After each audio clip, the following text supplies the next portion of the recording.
दोस्तों, दिल्ली ने अब राहत ली है और जो प्रतिबंध लगाए गए थे प्रदूषण के कारण, उन प्रतिबंधों को हटा लिया गया है क्योंकि दिल्ली का प्रदूषण नियंत्रण में है। यह नियंत्रण कैसे हुआ, इसको अगर आप दिल्ली में जाते हैं तो आप देखेंगे।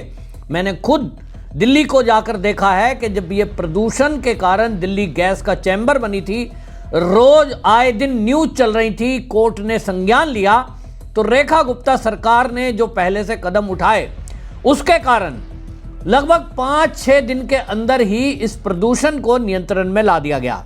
अगर आप दिल्ली के आईटीओ में जाएंगे तो आपको पहली बार, मैंने तो इतिहास में पहली बार देखा है कि सड़क पर लगे हुए खंभों से वर्षा हो रही है, यानी एक जो है आपको पानी की फुहार वहां निकलती हुई दिखाई देंगी। और ये एक नहीं, लगातार आईटीओ पे इस तरह से देश के अंदर खंभे में वो फुहारे लगाए गए हैं, जिसके कारण ऊपर से जो पानी गिरता है उसके कारण जो गाड़ियों का प्रदूषण है उसमें कमी आती है।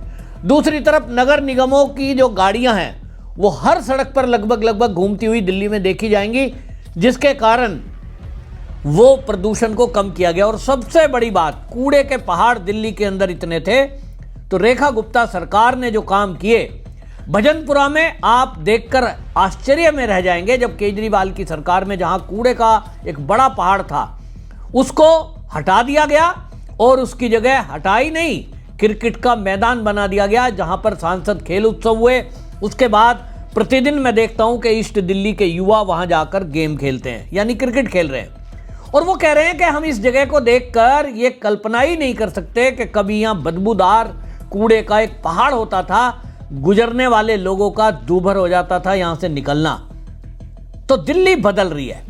अब ये दिल्ली का हाल जो हुआ, इस पर दिल्ली के एलजी का बयान आया और दिल्ली के एलजी ने कहा कि ये जो गैस चैम्बर बनी हुई दिल्ली आप देख रहे हैं, ये 11 साल केजरीवाल की जो सरकार रही उसके कारण है।